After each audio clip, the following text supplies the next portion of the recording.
Hola les amis, j'espère que vous allez bien. On se retrouve aujourd'hui pour le nouvel épisode du podcast. J'espère que les épisodes vous plaisent.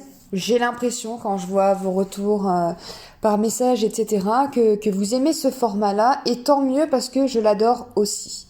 Alors, je l'ai annoncé déjà sur Instagram, si vous me suivez là-bas, et d'ailleurs je vous invite à me suivre là-bas. Les prochains temps à venir, il va y avoir beaucoup plus de podcasts qu'avant. Tout simplement parce que j'ai besoin de temps pour me consacrer à un nouveau projet dont je vous parlerai certainement prochainement, je l'espère. Enfin, il faut le temps que ça se fasse, mais j'ai besoin de me concentrer sur un nouveau projet. Et vous le savez, je fais beaucoup de choses dans ma vie. Mes journées sont beaucoup remplies. Et en fait, avec les vidéos, le tournage des vidéos, le montage des vidéos, ça prend beaucoup de temps. On dirait pas comme ça, mais ne serait-ce que tourner une vidéo, ça prend du temps parce qu'il faut filmer, etc., etc. Et ensuite, il faut faire le montage qui prend aussi beaucoup de temps. Et du coup, en faisant comme ça, je n'arrive pas du tout à avancer sur mon projet que j'ai depuis déjà quelques temps. Donc, vu que j'ai vraiment envie de le faire naître, de faire avancer ces idées que j'ai dans ma tête, j'ai besoin d'avoir plus de temps. Et les podcasts me prennent moins de temps. C'est 15 000 fois le mot temps. Ça me prend beaucoup moins de temps parce que c'est beaucoup plus simple d'allumer le téléphone et puis de parler et de me laisser aller, enfin de laisser sortir mes pensées.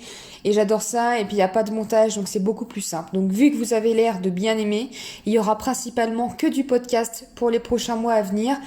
De temps en temps, il y aura certainement des vidéos, ça c'est clair, mais ça sera plus exceptionnel, donc j'espère que ça ira. Voilà. Je rigole parce qu'en fait, je vous ai dit au début que je l'avais déjà annoncé sur Instagram, mais à l'heure, là tout de suite, dans l'instant T où j'enregistre le podcast, j'ai toujours rien dit du tout sur Instagram.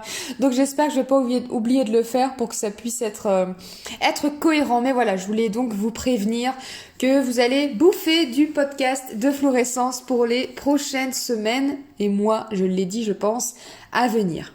Voilà, place maintenant au sujet de l'épisode. Alors, on me pose souvent la question, comment t'as fait pour guérir des troubles alimentaires? Comment t'as fait pour guérir de la boulimie?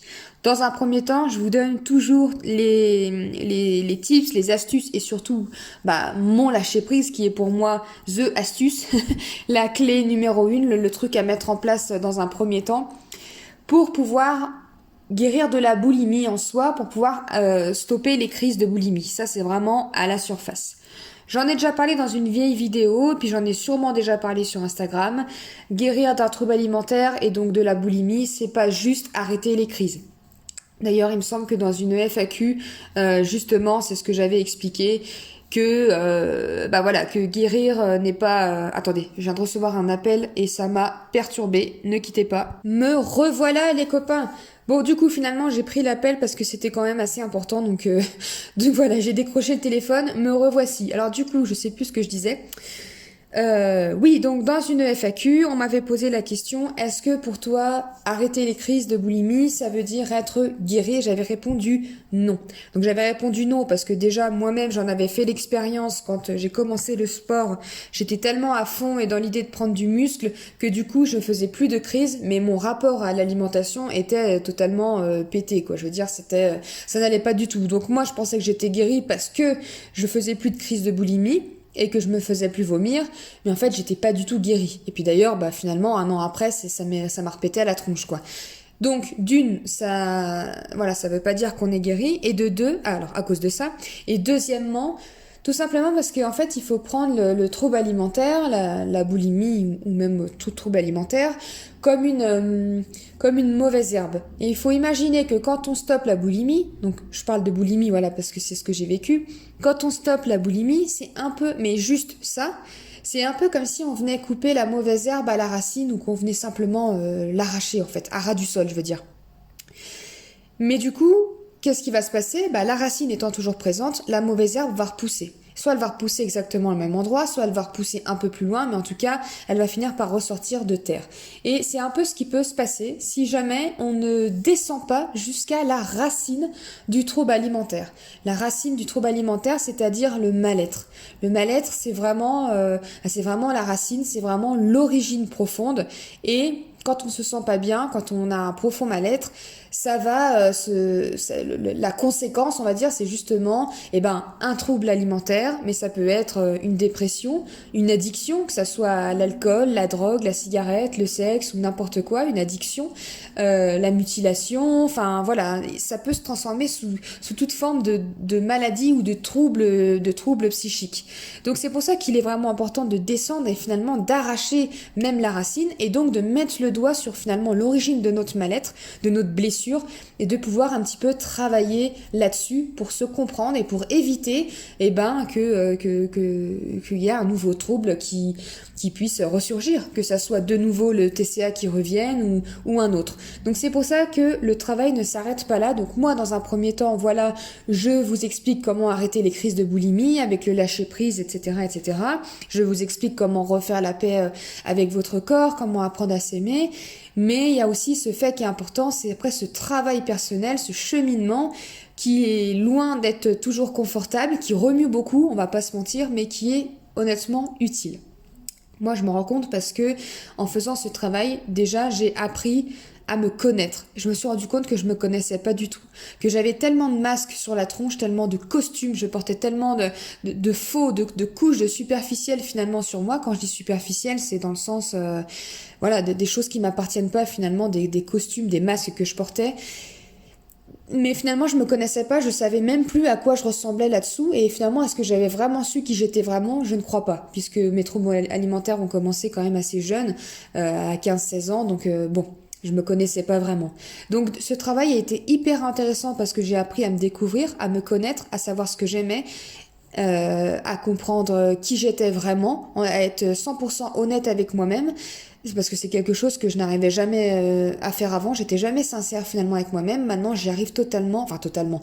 Non, c'est jamais 100%. Mais oui, je suis quand même assez sincère avec moi-même. Et j'ai conscience de ce que j'aime, de ce que je n'aime pas. Et de comment je fonctionne. Et ça m'a aussi permis de comprendre pourquoi du comment. Déjà, j'en suis arrivée à tomber dans les troubles alimentaires. Donc, outre le fait que ça soit le fait qu'on vive dans un environnement qui est grossophobe, que voilà, tout nous encourage à perdre du poids et ne pas en prendre.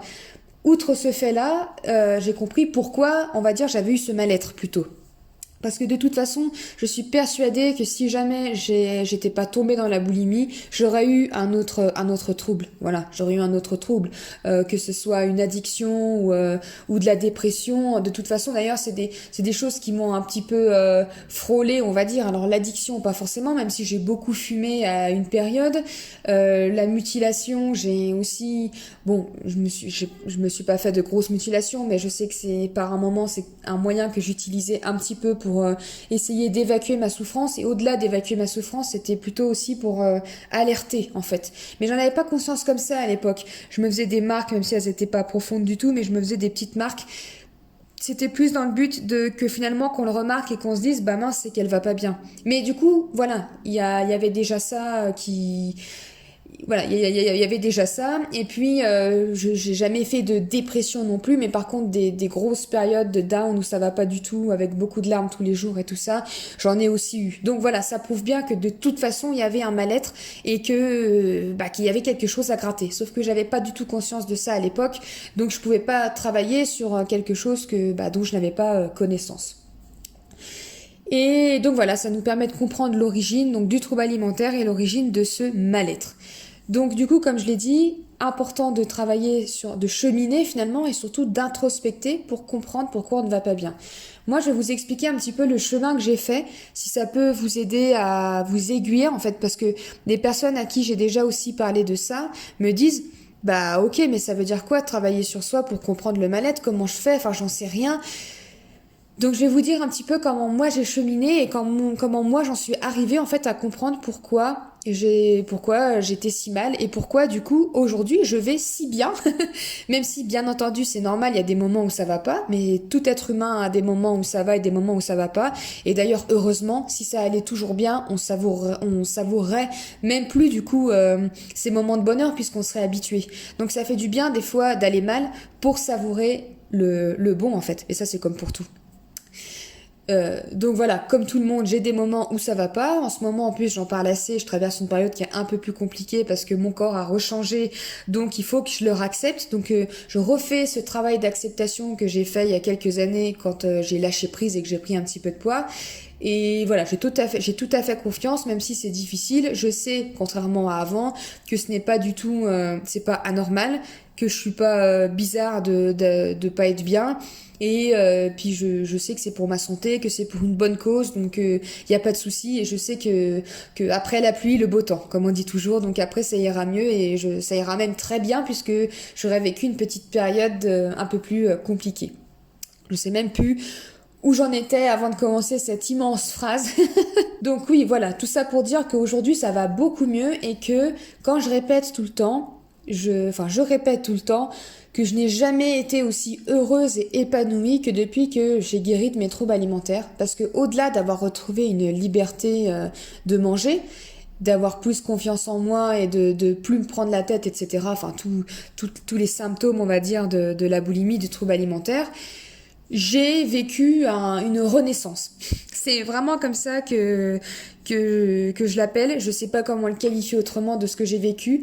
J'ai eu l'impression, donc ça s'est pas fait du jour au lendemain, hein, je me suis pas levée un matin et paf, voilà, ouah mon Dieu, je voyais la vie en rose. Pas du tout, ça a été progressif.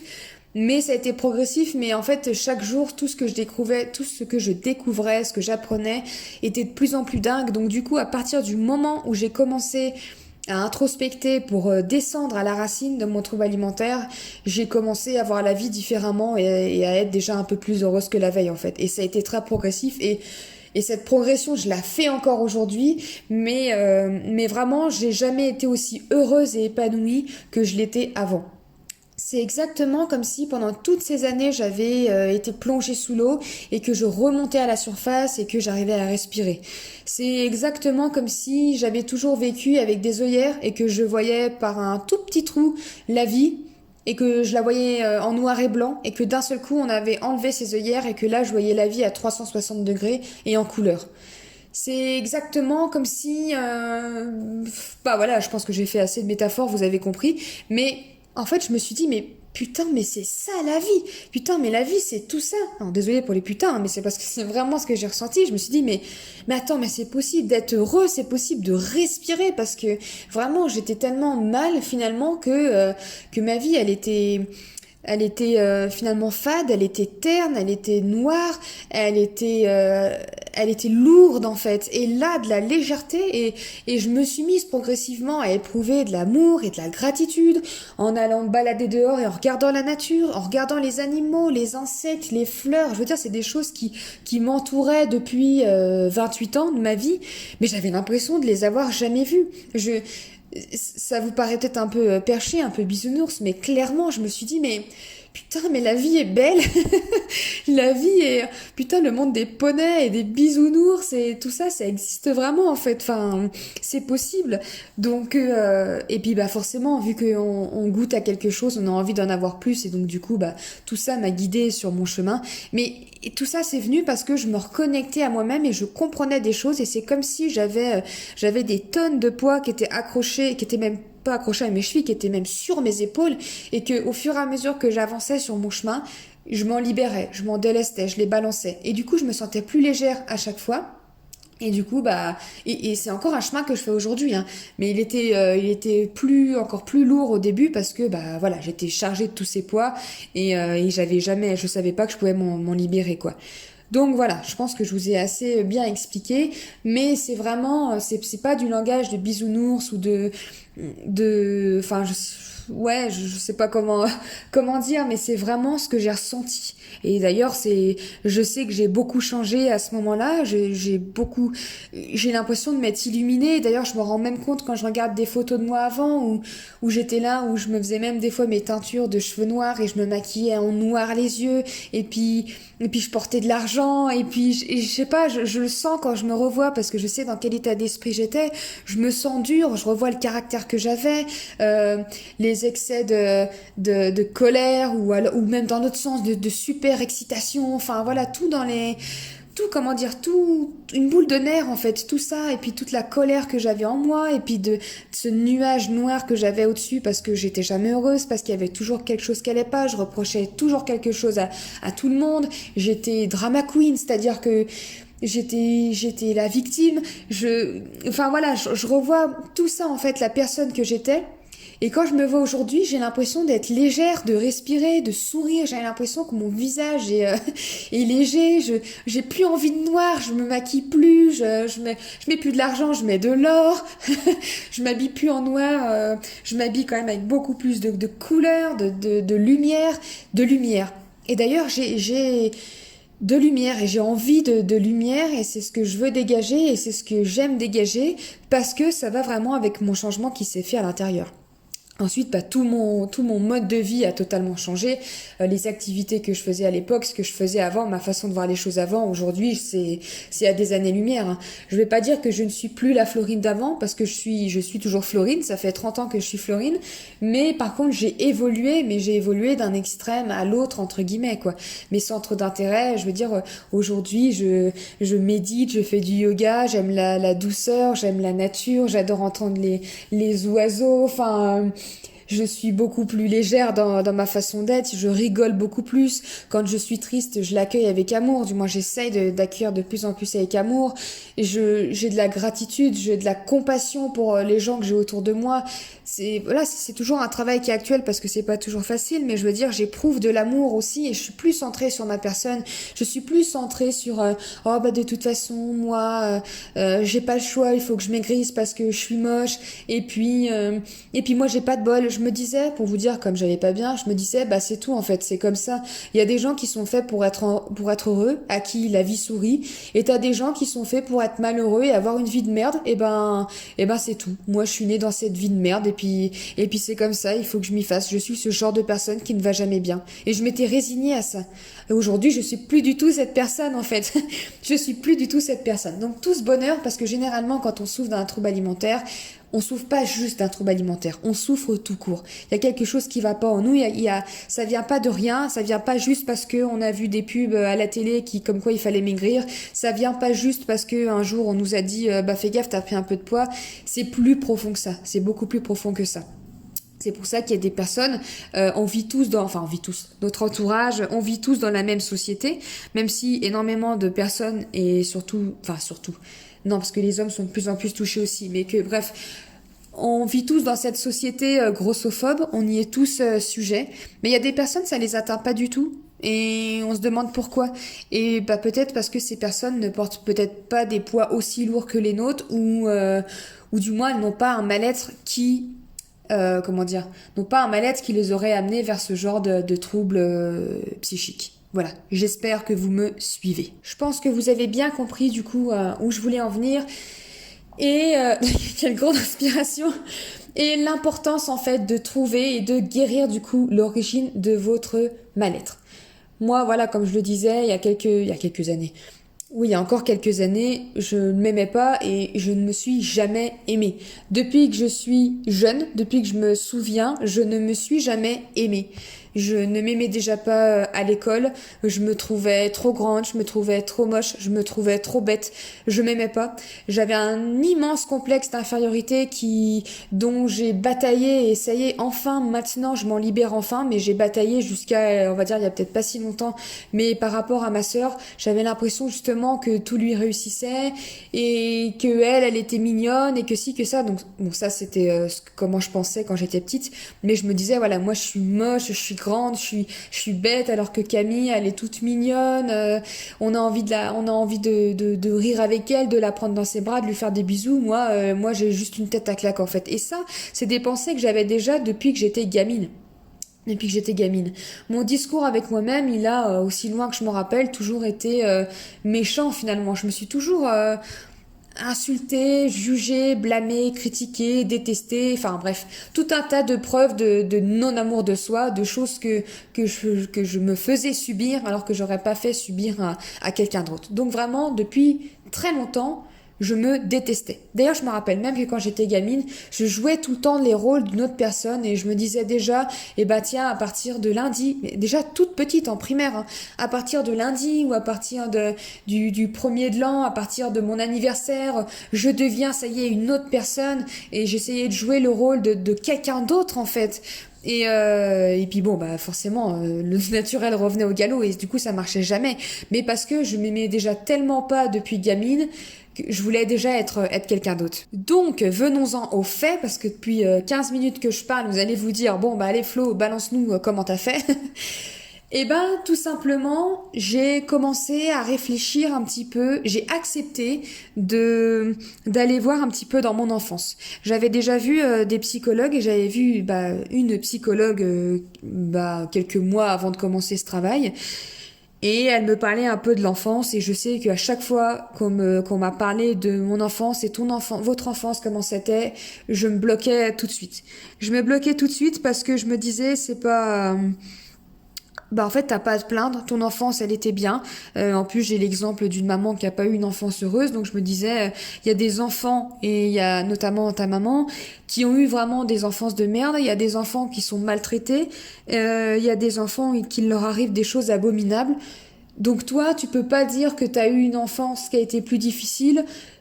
En fait, c'était inenvisageable d'avoir ce genre de pensée en fait, parce que tout de suite je trouvais ça honteux et je me trouvais ingrate et je sais pas comment l'expliquer, je ne m'autorisais pas à envisager, ne serait-ce qu'à envisager que peut-être mon mal-être viendrait de l'enfance, parce que tout de suite pour moi c'était accuser mes parents. Et même si je sais que mon adolescence a été un petit peu plus compliquée, il y a eu énormément de conflits, d'incompréhension, de gros conflits. Enfin, j'étais et mes parents étaient, on était braqués les uns contre les autres, mais il était hors de question que je reconnaisse quoi que ce soit. Et puis là, je me suis autorisée un jour à me dire, ben laisse en fait, parce que au pire tu le penses dans ta tête, tu le dis pas, tu le dis à personne. Ça c'est un travail que j'ai fait toute seule et du coup après la psychologue, j'ai arrêté la psychologue donc j'ai pensé après. Je me suis dit, vas-y, ferme les yeux. Je me rappelle, on va savoir pourquoi, j'étais dans ma voiture sur le parking de Lidl. Mais je sais pas pourquoi, là, après avoir fait mes courses, je me suis assise et donc je pensais à ça en faisant mes courses. Et je me suis assise dans la voiture, j'ai fermé les yeux et je me suis dit, ok, il y a personne qui est dans ta tête, personne ne saura jamais. Papa et maman ne sauront jamais que tu envisages que ça puisse venir de ton enfance ou de ton rapport avec eux. Laisse aller. Et là, je me suis mise à pleurer. Mais à pleurer, et vraiment, j'ai pleuré à grosses larmes en fait.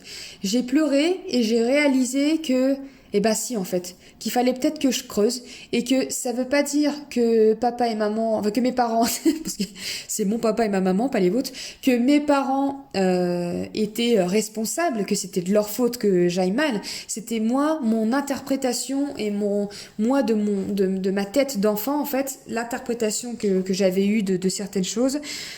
Et que c'était ça, en fait, que ça venait de là. Et donc je me suis dit, autorise-toi à creuser en fait là, personne ne le saura jamais de toute façon, enfin personne ne le saura jamais, en tout cas là personne ne le saura jamais. Je dis ça alors que je suis en train de l'enregistrer pour le publier sur internet. Et à ce moment-là, je me suis dit, voilà, ça reste dans ta tête, papa et maman ne le sauront pas, t'es obligé de le dire à personne. Donc, laisse-toi aller. Donc, je suis rentrée, j'ai pris mon petit cahier, parce que vous savez que je suis une fan d'écriture. Pour moi, moi, j'arrive à introspecter par l'écriture. Après, on n'est pas obligé d'écrire. Il y a des personnes qui s'enregistrent. Il y a des personnes qui parlent toutes seules, tout simplement, qui le gardent dans leur tête. Moi, ma manière pour que vraiment ça soit clair, j'écris. Il y a vraiment quand j'écris que je prends conscience des choses. Et puis, ça me fait du bien parce que j'ai vraiment cette impression de vider mon esprit et de le poser sur papier. Donc j'ai écrit. Et ben finalement, en mettant bout à bout, j'ai commencé à comprendre un petit peu, ok, pourquoi, ok, donc ça vient peut-être de... Voilà, je me suis autorisée à me dire, bah j'ai l'impression que papa et maman ci, que papa et maman ça. Effectivement, je me rappelle que à cette période, je le pensais déjà, et donc j'écrivais. Donc au fur et à mesure que j'écrivais, avec toute bienveillance en fait, et compassion et amour, c'est-à-dire qu'à aucun moment je me suis dit, ok, c'est papa et maman. Non, en fait, j'écrivais et je savais que c'était pas eux, que c'était mon interprétation de la situation. Et que ça voulait pas dire que c'était la stricte vérité. Enfin, de toute façon, il n'y a pas de vérité universelle, mais c'était mon point de vue à moi. Et que c'était pas parce que moi j'avais interprété certaines choses d'une manière que mes parents l'avaient fait avec cette attention. Je fais une petite pause pour boire de l'eau parce que je sens que ce podcast il va être coriace. Et j'essaye de pas me perdre non plus dans mes pensées. Donc j'ai commencé à faire ça et j'ai eu envie, parce qu'en plus je me détestais le souvenir que j'avais de moi enfant. Je me détestais gamine et du coup j'ai grandi en détestant toujours la Florine du passé. Donc me suis toujours levée en détestant la Florine de la veille, si vous voulez. J'ai toujours regretté quasiment tout ce que j'ai fait. Je regrettais tout, les comportements que j'ai pu avoir, que ça soit enfant, ado, mais même adulte, même 28 ans, 27, 28, je sais plus quand j'ai commencé mon travail, 27 ans je crois. Même là, Pardon. Même là, en fait, je me détestais encore en me souvenant de choses que j'avais pu dire ou faites gamine et en avoir honte, à me dire mais pourquoi t'avais fait ça, t'étais bête, t'étais nulle ou t'étais méchante ou pourquoi ton comportement ci, ton comportement ça. Enfin bref, j'ai toujours détesté du coup la Florine des jours précédents. Et j'ai eu envie de reconnecter un petit peu à cette part enfant qui était blessée, puisque j'ai compris que mes blessures venaient de l'enfance. Je me suis dit, bon, eh ben, il faut que j'y retourne en enfance pour voir un petit peu ce qui s'est passé et pour essayer un petit peu d'aller rassurer la Florine enfant, on va dire, qui est en moi, la part qui a été enfant en moi. Il faut que j'aille la rassurer. Et du coup, j'avais besoin de partir à sa connaissance.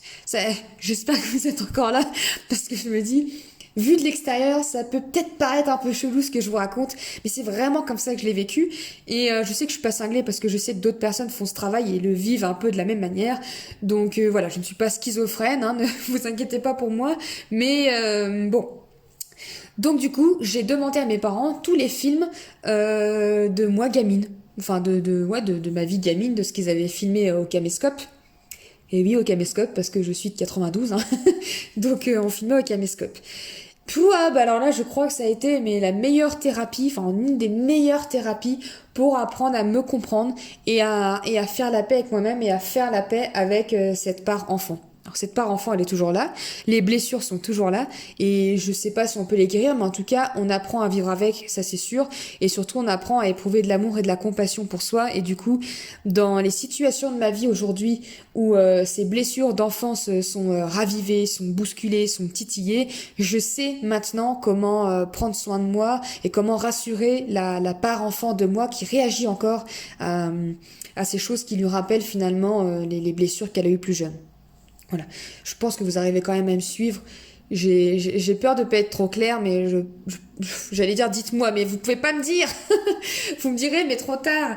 Mais je pense que ça va. Donc j'ai regardé ces vidéos et en fait je me voyais, mais je ressentais, mais j'ai chialé devant ces vidéos, mais vous imaginez même pas, j'ai chialé plein de fois parce que j'avais l'impression de ressentir ce que je ressentais quand j'étais gamine, mais que j'avais oublié. J'avais oublié que je ressentais ça petite, surtout que à partir de 3 ans à peu près, on se souvient pas forcément de tout, hein.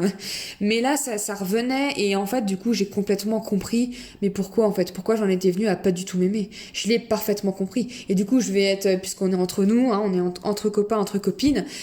En fait, je suis l'aînée et ma petite sœur, elle est arrivée 3 ans après.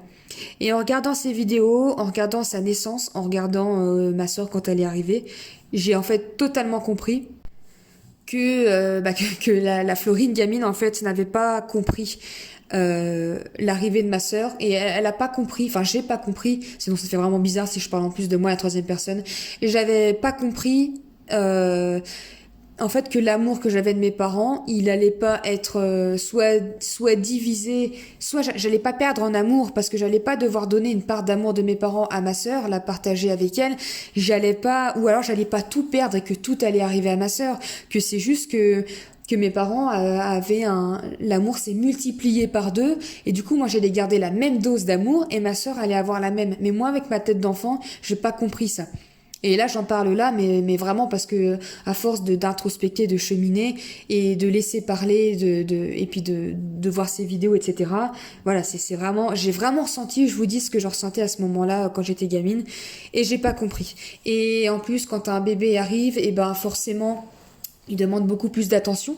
Et moi, j'avais toujours eu l'attention. Moi, en plus, je suis la première. Déjà, je suis la première de ma famille à moi, enfin, entre ma sœur et moi. Mais je suis là aussi la première dans la famille. Voilà, dans ma famille, en fait, j'étais la première petite fille. Donc, du coup, là, j'avais toute l'attention. Et puis, d'un seul coup, l'attention, elle était divisée par deux. Et au début, elle était même centrée sur ce nouveau bébé qui venait d'arriver. Et ça, je sais que je l'ai pas compris. Et je l'ai pas compris et je l'ai mal vécu. Et à partir de là, enfin, je comprends pourquoi j'ai toujours eu ce sentiment d'infériorité, pas de la jalousie, mais d'infériorité, de me sentir nulle à côté de ma sœur et d'avoir l'impression que moi j'étais la mal aimée, qu'on aimait que ma sœur, qu'on avait envie d'être gentil, de faire des bisous qu'à ma sœur et pas moi.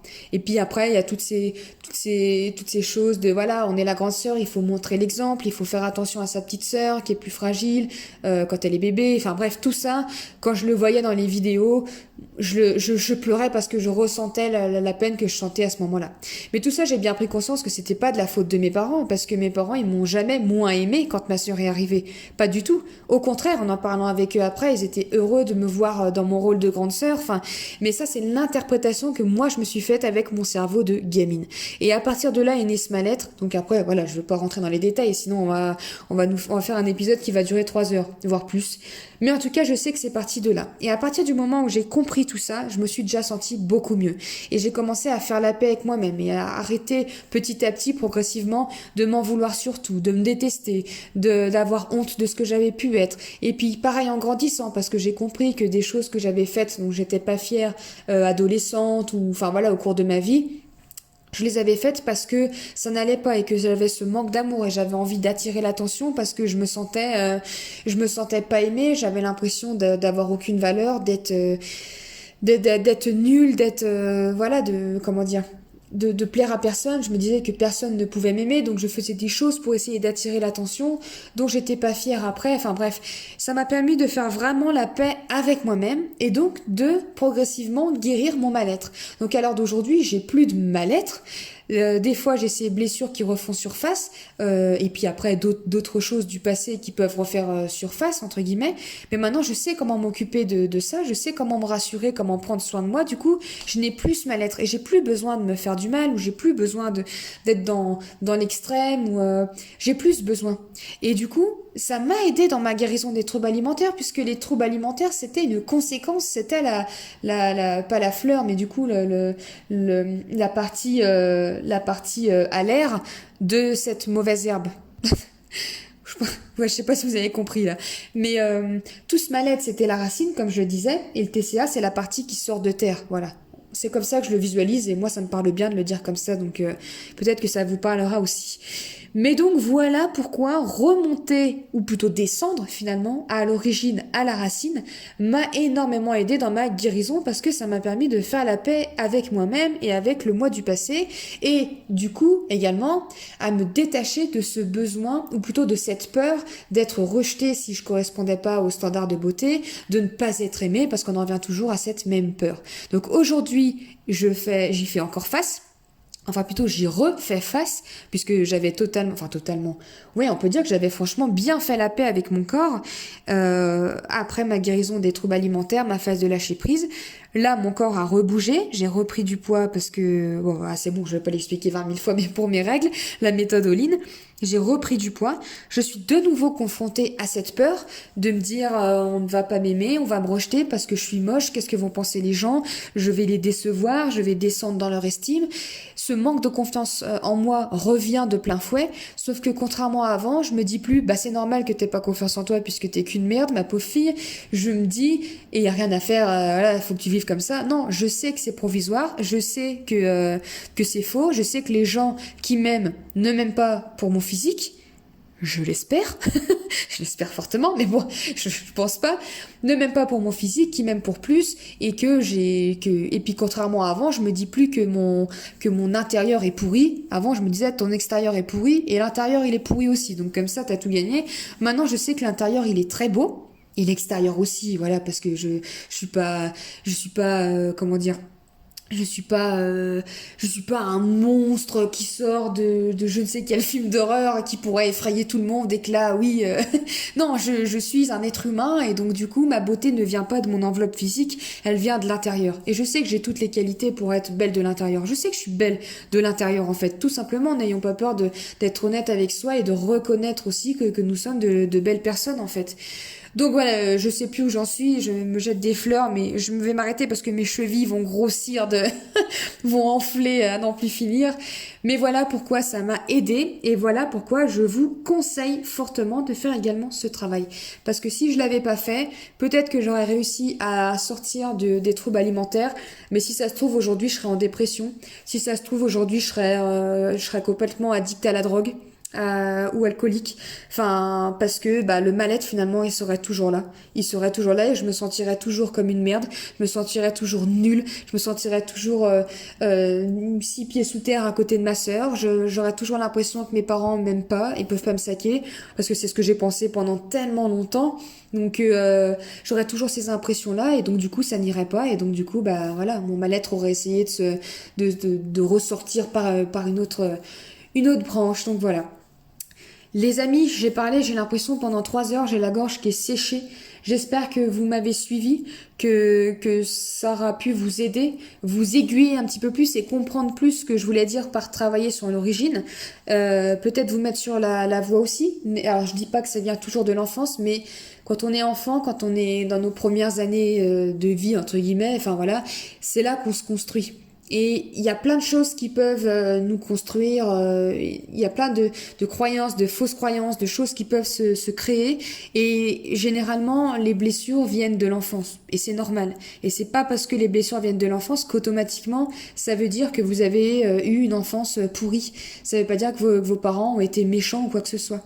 Donc et puis de toute façon, il faut vous dire que même si c'est le cas, ou de toute façon, les parents font toujours eux aussi avec leur propre bagage. Donc moi, je sais que mes parents ont toujours fait du mieux qu'ils pouvaient. Des fois, ça a été maladroit. Des fois, c'est moi qui ai interprété de façon totalement à côté de la plaque.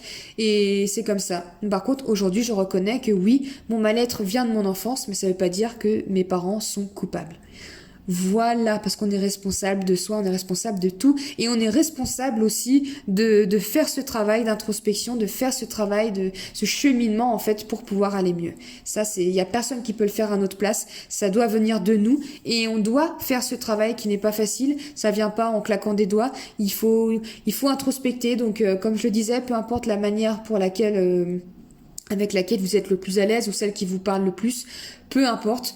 Moi, c'était l'écriture qui m'a énormément aidée, mais voilà, il faut faire ce travail et c'est très important pour guérir du trouble alimentaire, tout en lâchant prise. Les copines, les copains, voilà, lâchez prise aussi sur la nourriture et le contrôle, je le répéterai jamais assez.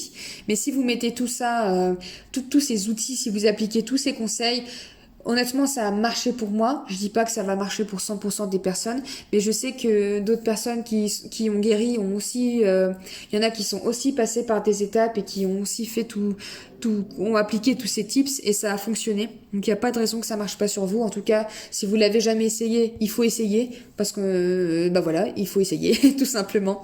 Et puis voilà. Je vous souhaite en tout cas une belle introspection parce que dans tous les cas, c'est un beau voyage et ça nous permet de nous comprendre et d'éprouver beaucoup plus d'amour et de compassion pour soi. Moi aujourd'hui, j'ai énormément de compassion pour la petite Florine que j'étais, la petite Florine que je trouvais bête et qui était nulle, qui était pas intelligente et qui était moche.